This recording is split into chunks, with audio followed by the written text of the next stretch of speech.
오늘 전도서 2장 15절부터 17절 보겠습니다. 전도서 2장 15절부터 17절 보겠습니다. 내가 내 마음속으로 이르기를 우매자가 당한 것을 나도 당하리니 내게 지혜가 있었다 한들 내게 무슨 유익이 있으리요 하였도다. 이에 내가 내 마음속으로 이르기를 이것도 헛되도다 하였도다.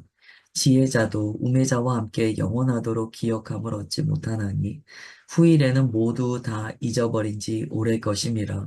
오호라 지혜자의 죽음이 우매자의 죽음과 일반이로다. 이러므로 내가 사는 것을 미워하노니 이는 해 아래에서 하는 일이 내게 괴로움이요 모두 다 헛되어 바람을 잡으려는 것이기 때문이로다. 아멘. 오늘 말씀은 이제 다소 무겁죠. 뭐가 다 소용이 있습니까? 라고 이야기합니다. 다 의미 없지 않습니까? 결국 죽을 때 우리는 다 똑같습니다. 뭐 이런 이야기를 해요. 지혜자든지 우매자든지 결국에 사망으로 끝난다는 거예요. 이것은 이제 우리가 살고 있는 현재 세계에서 바라볼 때 결론이 같다라고 이야기하는 것이죠. 물론 지혜자는 우매자보다 낫습니다. 삶이 다르죠. 자신의 앞을 분별하면서 다른 사람에게 덕을 끼치죠. 또 많은 이들에게 존경도 받게 됩니다. 그러나 그렇게 지혜자라고 하더라도 어느 날 죽음을 맞이하는 것 같다는 거예요.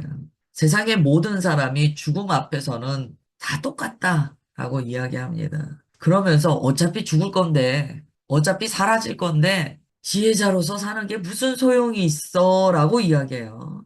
하나님 없는 인생의 입장에서 보면 맞는 말입니다.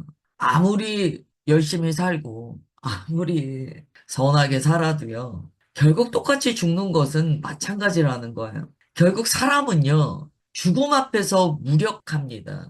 죽음 앞에서 전적으로 무능해요. 그게 사람의 결론이에요. 이 전도서는 사람의 실존에 대해서 계속 이야기하는데요. 결국 그게 사람의 실존이라는 거예요. 죽음을 누군가가 피해갈 수 있다면 다 똑같다는 것이 말이 안 되겠죠. 그러나 결국 다 같다는 거예요. 뭐 이름을 남기자. 그래서 막 열심히 살고. 그러나 다 똑같다는 거예요. 지금 우리가 대통령 선거를 앞두고 있습니다만 누가 되었든지 간에 다 똑같다는 거예요. 결론은 같다는 거예요. 사람의 죽음을 피하게 할 수 있는 지도자는 없죠. 그래서 17절에 보면 이렇게까지 이야기합니다. 이러므로 내가 사는 것을 미워한다. 이거는 정말 고통스럽게 고뇌했다는 이야기야. 결국은 죽는 건데 내가 왜 이렇게 살아야 되지? 여러분, 이러한 현상이 일어나면 둘 중에 하나예요. 아주 뭐 쾌락을 쫓든가 아니면 정말 그럼에도 불구하고 그래도 사는 날까지 자신의 이 삶의 중심축을 갖고 자기 노력으로 열심히 살려고 하든가 둘 중에 하나입니다.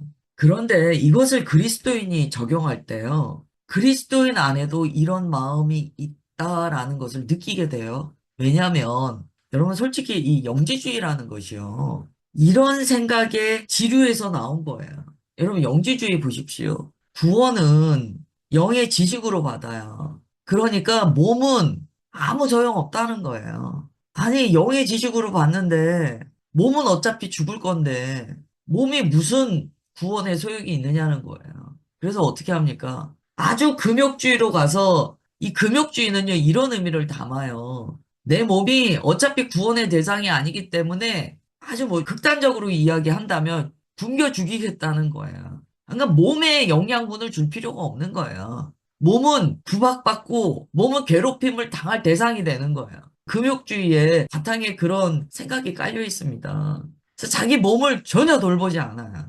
아니면 이런 방향으로 갑니다. 어차피 몸은 구원 못 받을 건데, 몸은 죽을 건데, 그러니까 이 몸이 원하는 쾌락을 끝까지 추구해도 돼. 그래서 그냥 내 몸으로는 이 땅에 살면서 즐거움을 마음껏 누리는 거야. 대신 영적인 지식을 가지고 있어서 영의 지식으로 나는 구원받으면 돼. 이러한 허무함이 올 때요, 복음이 없으면 사람은 이상하게 돼요. 영지주의는요, 결국 복음이 있다라고 하는 사람들 안에서 발생하는데요. 복음이 있다라고 이야기해도 참된 예수 그리스도의 생명의 복음이 내 안에 없으면 이상한 결론을 맺습니다. 이게 현대 그리스도인에게 없는 거 아니에요. 현대 그리스도인 안에서도요, 영적인 것을 많이 추구하는 분들, 예를 들어 약간 신비주의 쪽으로까지 가시는 분들 중에는요, 영지주의라고 정의 내려지지 않아서 그렇지, 그 안에 비슷한 내용들이 다 포함이 됩니다. 그래서 지금도요, 이렇게 약간 신비주의 같은 거 추구하는 분들 보면 지나친 금욕을 주장하는 경우가 있어요.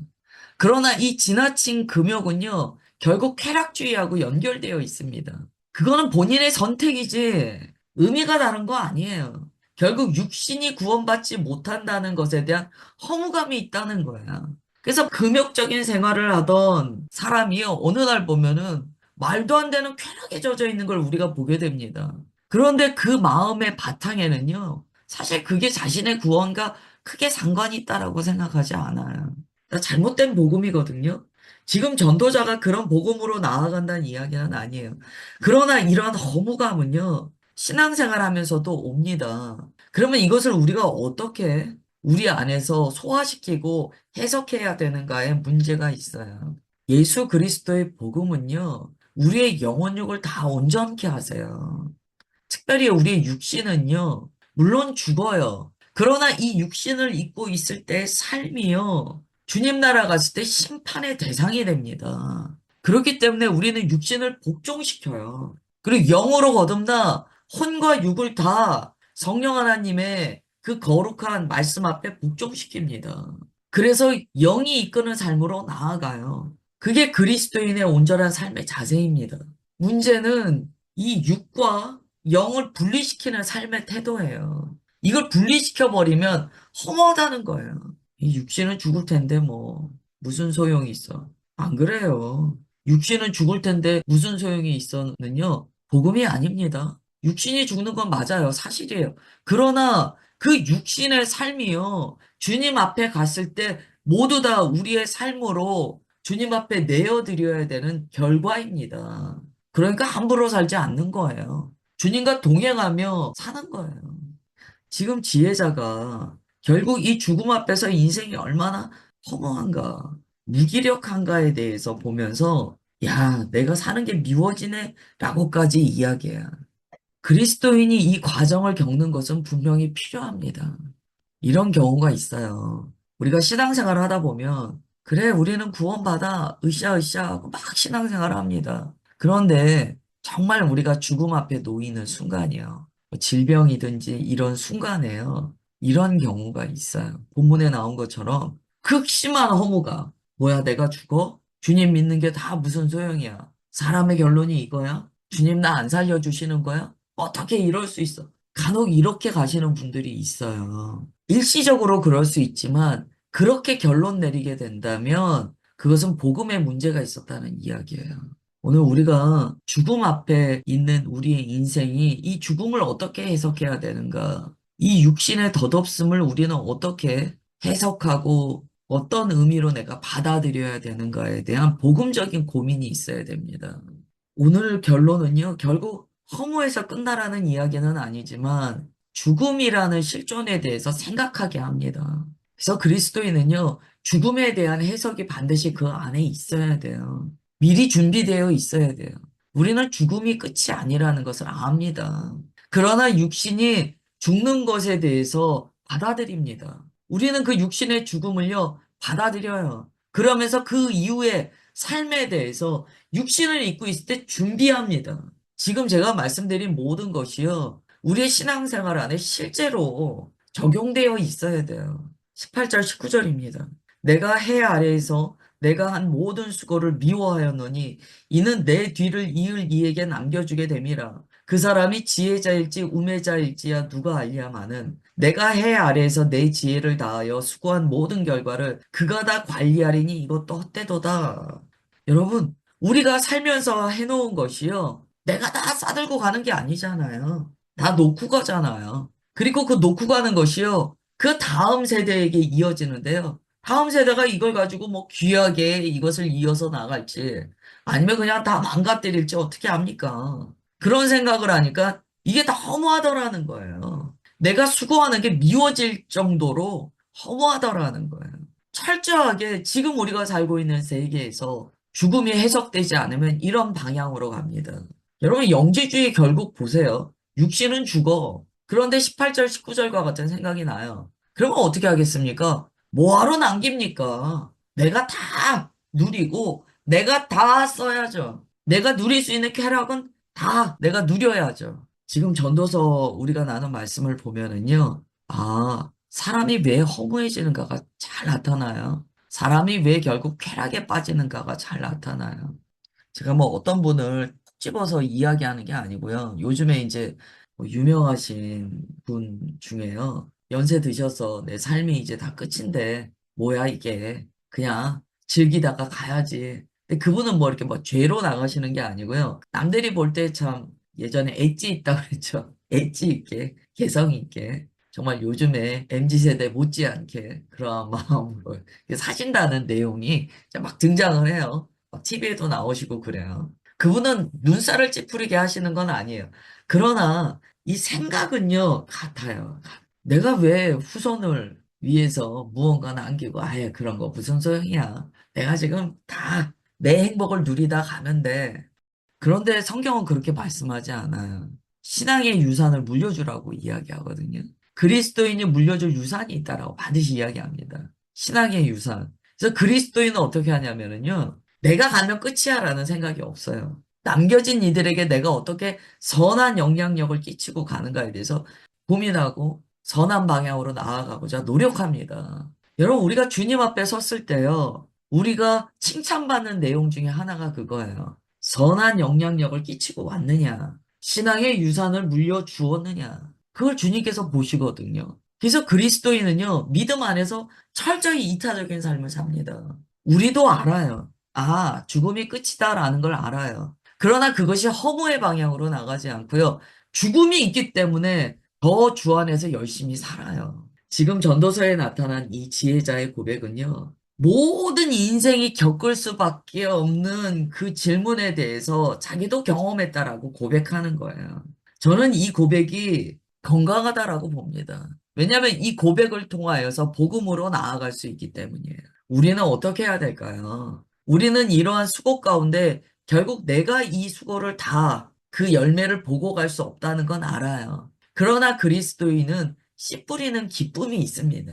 내가 눈물로 씨를 뿌리면 주님께서 나의 다음에 세대 가운데 열매를 얻게 하신다는 것을 믿어요. 그래서 이 돌짝밭 사명이라고 그냥 손톱이 다 깨지도록 돌을 뽑아내는 사명자들이 있어요. 무슨 열매를 봅니까? 땅에 있는 돌 걷어내는 게 무슨 열매예요. 그것만 하다 가는 거예요. 손톱 다 깨지고 다 피나고 그럽니다. 그러나 주님께서 너무 기뻐하세요. 다음 세대에게 옥토를 물려줬기 때문이에요. 여러분, 우리가 이렇게 신앙생활을 할 수 있는 것은요, 이전의 세대가 그런 사명을 감당했기 때문입니다. 우리는 수고해요. 우리는 죽음이 허무가 아니기 때문에 수고합니다. 그래서 우리는 주님께 우리의 삶을 맡긴다라고 표현해요. 맡기는 거예요. 그리고 우리는 온갖 수고를 하면서도 기뻐합니다. 허무해하지 않습니다. 이제 우리가 주님 나라 갔을 때 이걸 보게 돼요. 모든 세대가 함께 주님 앞에 나와 예배드리는 그 영광스러운 자리를 우리가 경험하게 됩니다. 그때요, 우리가 서로가 서로에게 열매가 되고 서로가 서로에게 수고가 되었던 것을 알게 됩니다. 그게 교회예요.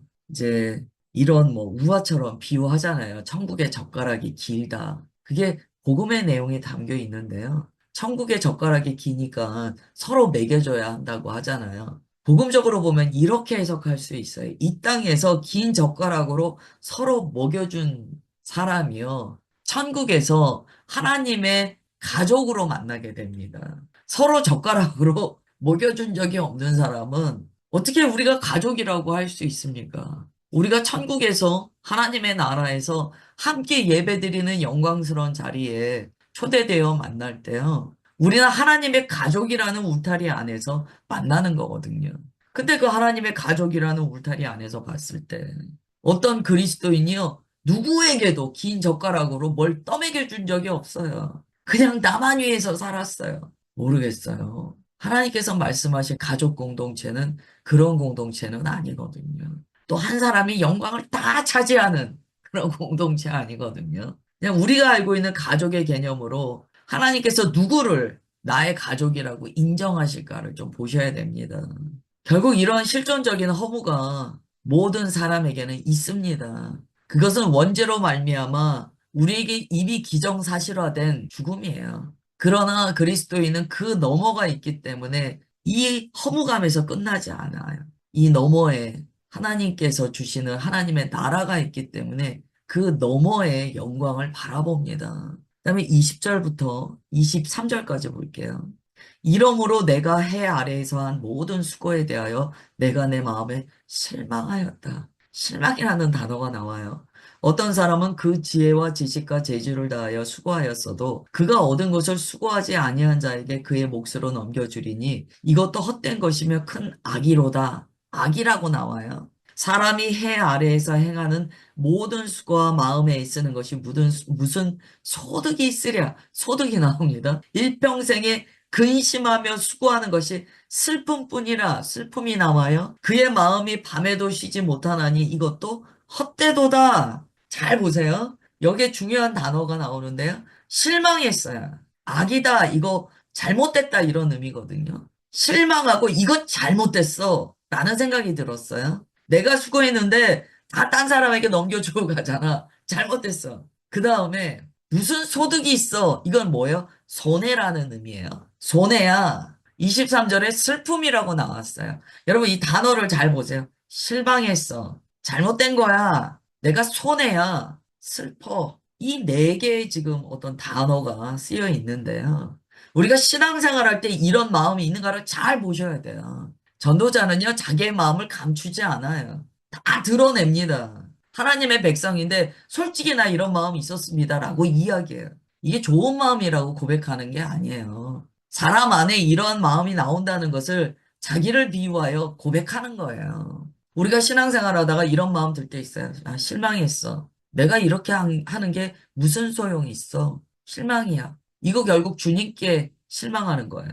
이거 다 잘못된 거야. 내가 이렇게 열심히 살았는데, 열심히 주 안에서 수고했는데, 다른 사람이 이 영광을 다 가로채잖아. 이거 잘못된 거야. 내가 이렇게 많이 섬겼지만 결국 내가 손해만 봤잖아. 이런 걸 다 생각하니까 내가 정말 마음에 근심이 되고 마음이 슬퍼. 신앙생활에서 이런 마음이 옵니다. 다 경험하셨잖아요. 옵니다. 지금 이거 박수 치면서 여기에 적혀 있는 게 아니에요.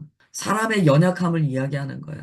하나님의 백성이라고 하면서도 우리 안에 이 마음이 온다는 거예요.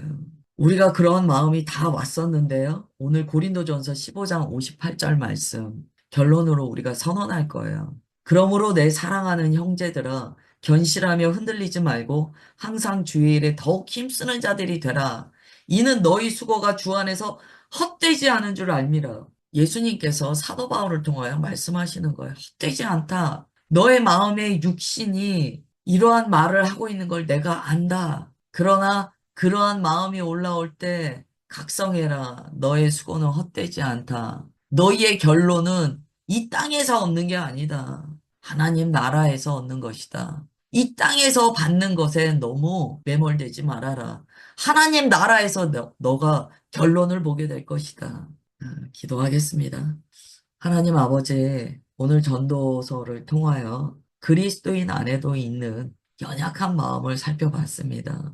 우리 안에 이러한 생각과 마음이 있음을 고백합니다. 사망이라는 결론을 알기에 때로는 우리가 허무감을 느끼고 또한 교회 안에서도 우리의 마음에 이런 실망과 손해보는 마음과 아픔이 있습니다. 그러나 주님께서 우리 안에 있는 이 모든 마음을 안다라고 말씀하시며 전도서를 우리에게 주셨습니다. 내 마음과 같은 고백이 적혀 있는 것을 보면서 우리 마음의 연약함을 주님 앞에 다 의탁합니다. 주님께서 우리의 수고도 아시오니 주님 우리의 마음에 있는 모든 허무함과 마음에 있는 소용없다는 결론을 이 시간 주님 앞에 내어 맡길 때 복음의 능력으로 새롭게 하여 주옵소서. 하나님 이 마음이 결론되지 않게 하시고 주 안에서의 모든 수고가 하나님의 나라에서 결과값으로 우리에게 주어진다는 것을 깨닫게 하옵소서. 열매를 이 땅에서 보려고 애쓰는 인생이 아니고 그 열매조차 주님 앞에 올려드림으로 주님의 나라에서 주시는 그 열매의 맛을 보기 원하는 인내의 자녀가 되게 하옵소서. 하나님, 우리는 열심히 씨를 뿌리고 또한 밭을 경작하겠나이다. 주님께서 이 모든 수고 가운데 영광 받아 주옵소서. 그렇게 역사하여 주시는 주님 앞에 모든 감사 올려드리오며 사랑하는 주 예수 그리스도의 이름으로 기도드리옵나이다. 아멘.